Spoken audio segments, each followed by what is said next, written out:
Space, the final frontier.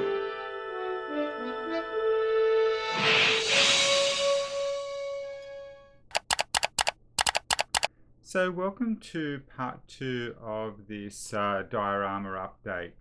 Where we left off in part 1, I had just finished the house, as you can see there, and that's just me putting it together. It's not quite glued with the front there with the porch. That's a separate piece. And in this part 3, we're going to go through a few things. So one of the things I decided to do was to put wallpaper inside the house. And I did a test. This is just on office paper. So what I did is I just found some 1940s kind of style wallpaper. I printed it out. I gave it a coat of varnish just by brush, and then I just did a quick cutout to see what it would be like. The varnish actually darkened it a little bit, and I wasn't quite happy with that. And also the paper curled. I did some few test patterns with wallpapers just to see which one I liked the best. Something that wasn't so dark, I guess. So I wanted something a little bit less, you know, in your face kind of thing. You can see the difference between the colors after you varnish it. It can actually get quite dark. I bought 200 GSM board paper, which is a lot better than using normal office paper. The advantage is when you do cut out the templates for your wallpaper, they're a lot easier to go in. Now what I did is I just used some blue cardboard that I had just to make my templates first. That way I wouldn't wreck the 200 GSM paper, which is quite expensive, I guess, more expensive than normal paper. And I would then use the template to then cut out the wallpaper on your 200 GSM. And you can see there, it just slots straight in. So yeah, it's going to look really nice. I think once I paint the house and do the ceiling probably a flat white, I will then glue the wallpaper in there. And that's just showing you how, you know, using the templates and then cutting the templates. On the back there, I cut away the house, so that'll have to get cut away as well. So you can see inside it. That's why I cut away the house.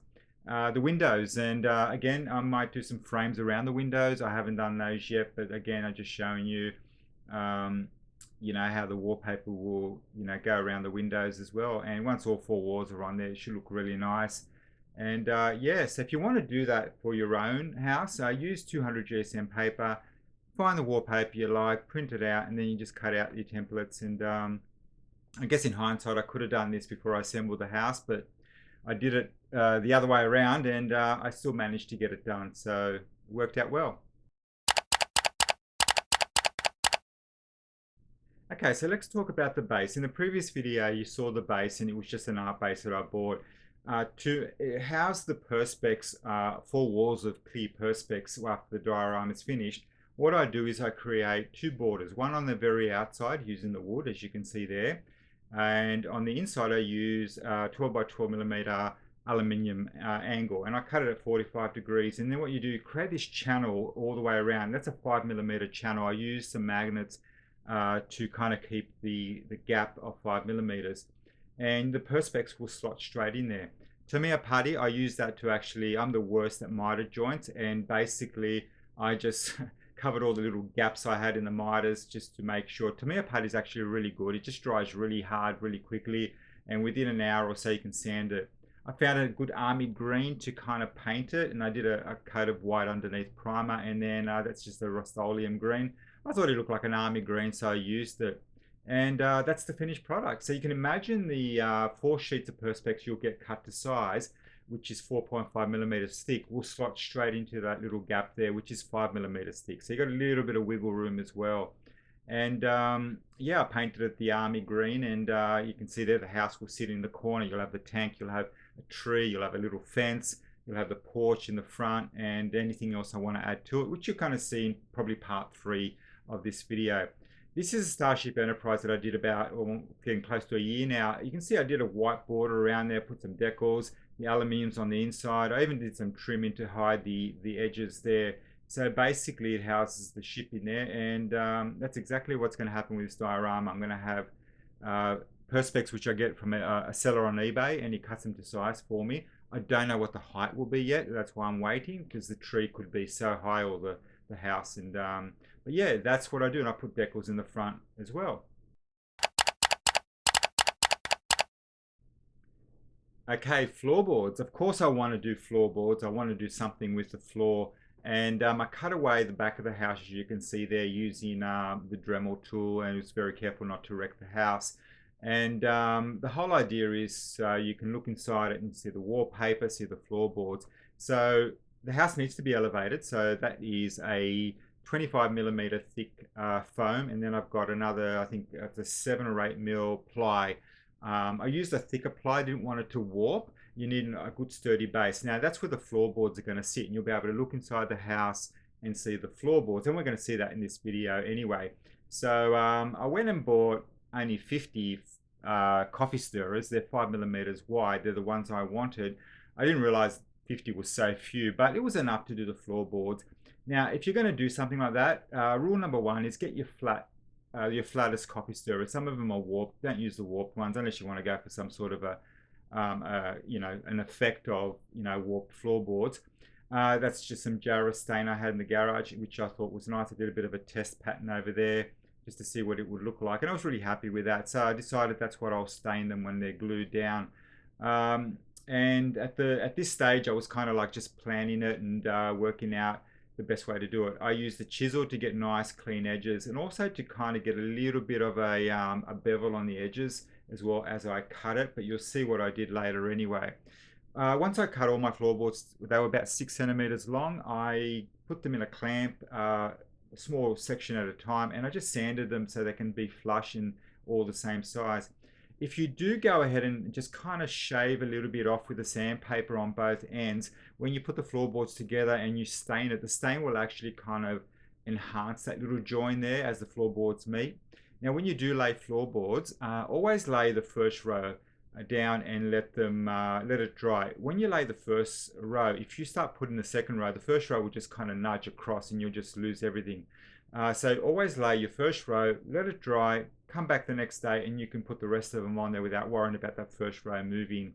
When you do lay your floorboards, the rule is once you get to the end, whatever's left over, that piece is left over from the second floorboard, you start your second row with that piece, and then you'll get the whole staggered edges. And that's what it looks like. You can see there's a trim around the edge, and that's where the house will sit, and the floorboards will be nice and flush. And yeah, you can either use that also as a wall as well in a house. You can do that as a brick wall, and you can see the different shades of the timber. You could varnish it clear if you just want to keep that look, or you can stain it and do whatever you want with it. But I was really happy with that, and that's showing you what it looks like on the inside. Like I said, you can do whatever you want with it, but yeah, it's just a nice little floor there. And once the wallpaper's in and the other stuff I'm going to put in there, it'll look really cool. But had a lot of fun making the floorboards, and yeah, I was really proud of it. I was just holding it. A little tip also is just give it a bit of a sand after it dries, nice and flat a little bit, just to kind of take a little bit of the lumpiness out of it, because the coffee stirrers aren't perfectly flat. And then you can stain it like I did with the Jarrah stain, and yeah, like do a bit of a sample as well, just to make sure you don't commit to a stain and kind of go, oh, this is awful, and then you just ruined all your good work. When you do stain, don't use a sponge like you would in real life if you're staining a chair or something. Use a brush and just make sure you get into all the nooks and crannies of the floorboards and whatever you're painting with the stain. That was the rafter I'm going to have inside the house, which you'll see later in the video. When you do it with the brush, like I said, just between all the little gaps, make sure that you kind of really push the brush down and get everything in there. Just put it under some really good lighting, and just to make sure you haven't missed anything. Anything you've missed, you will notice at the end if you varnish it, and then you'll kind of go, oh, then you won't be able to stain it because the varnish will be on there. That brings me also to my next point. Make sure as you're gluing the floorboards, always wipe all the PVA away. Make sure you always have a cotton bud that's wet, and just keep wiping the excess glue away. If you don't do that, you won't be able to stain the floorboards successfully, because the PVA will act as a barrier. And once the floorboards are done, I will varnish them at some stage, but at this stage I was just kind of doing a bit of a mock-up to see what it looks like. And it fits nice well there. I have to glue obviously the base and the floorboards together, and the house will just sit on top. I may glue it, I may not. At this stage, it's not on my radar. It's just about getting all the little things done, and you'll see the rest. Okay, so I wanted to do some lighting, and I made a rafter, and basically it's kind of wedged in there at the moment. I'm going to kind of trim it down.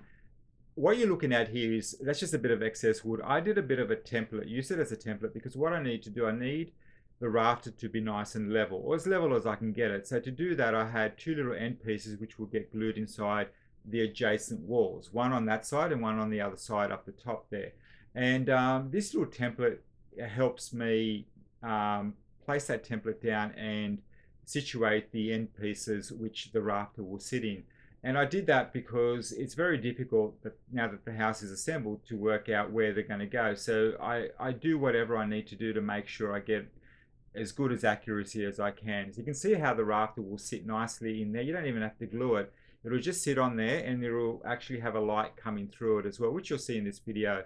And so yeah, that's my little idea of actually adding a LED inside the house. And there again, you can see if you use that little template that I've made, you can do anything, use cardboard, whatever you want. But if you have a little bit of a template, you can place that against the wall, and then you'll have something to actually hold the rafter on there while it dries. That's the light switch. Now it's a pretty basic setup. You've got your battery, 9-volt battery. It's only one light, so I'm just using a 9-volt battery. And there's a little on-off switch which has 3 prongs. It will show you how it works. So basically you just got your positive and negative coming from the switch, and then you've got your light source, and you've got your positive going to your switch and your negative going back to the negative of the battery. And as you turn it on, that's it. And it'll light the inside of the house. I did that with my Starship Enterprise. However, I used a lot of LEDs in this, the flickering, all sorts, as you can see there. So instead of having a battery, I just had a 12-volt jack, and then I would plug it in. And obviously, if you have a lot of lights, you can't use a 9-volt battery. You need a proper power source, and that turned out to be quite a challenge to get all that done. And I can't believe it still works till this day. But yeah, it's really quite an achievement. That's a diagram. Just take a shot of that, and that's pretty much it. Your load device is actually your light, so whatever it is. So if you've got 10 lights, all your positives will go to your prong, and all your negatives will go back to the battery source. Now, to hide the cable, I thought, well, how about a downpipe coming out of the house? So what I did is I got a paper straw. I cut that at 45 degrees, and then I turned that little piece around and glued it with some wood glue. As you can see, that little L shape at the end there. And all the wiring will be attached underneath the base. There's the base there before I think it's before I painted, or I can't remember. I think it was after I painted. I didn't paint underneath at all. And what I did is I was just planning it here. So all that wiring will be attached. And then once the wiring, there you go, it's all attached. I used some Velcro with the battery. I used some screws to hold all the wires down. And I've got feet as well. So the whole thing's elevated by about a centimeter or two off the ground to make sure nothing is touching the ground. But it's a pretty simple process.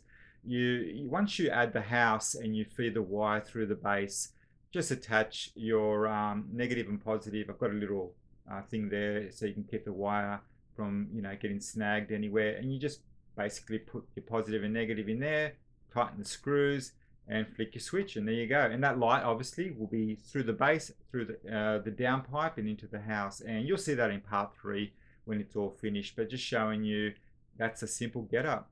Again, this is just a little bit of a mock-up. This is like near the end where I actually did a bit of a primer of the house as well, which I'll show you.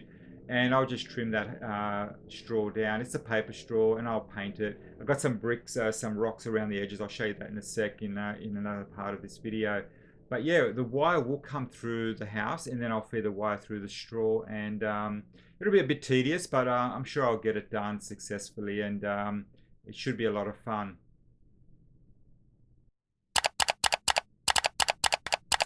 Artwork. Of course, I had to have a Van Gogh hanging inside the house. It was probably somewhere in Paris, World War II, when the US were there. So if memory serves correct, or maybe I'm wrong, I don't know.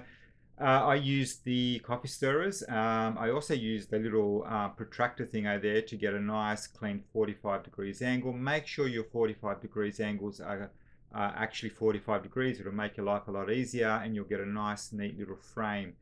I went through a few different ideas of how to glue this without making a complete mess. The best way to do it is get a sheet of paper, just your normal office paper, glue the first one down, let it dry, and then you just can glue the other three down using PVA. You can put a little bit of glue on the seams as well. It doesn't matter if you spill glue on the paper, who cares? You're going to cut it all away anyway. Wipe all the paper away from the wood to make sure that when you do stain it or paint it or whatever, the glue doesn't affect your finished product. But yeah, just use a scalpel. Once it's all nice and dry, there's another little Van Gogh I printed. I just used my 35 scale to make a size. I think that might be a tad big. Who knows? I don't know what the actual size of that painting is in real life. You can see there you go on the paper. I chose to stain it while it was glued on there as well. It made life a lot easier. And then once it was all nice and dry, I basically just cut all the paper away. All the glue had hardened, and then I just used some of the hobby tape, the good stuff, instead of glue. See the hobby tape on the back? Because the reason is if you use glue and it gets onto the painting, you're just going to ruin it all. So just use some tape, and I'll just hang those inside the house when when I'm ready to go after the wallpaper. I'll probably just use some double-sided tape and stick them somewhere on there.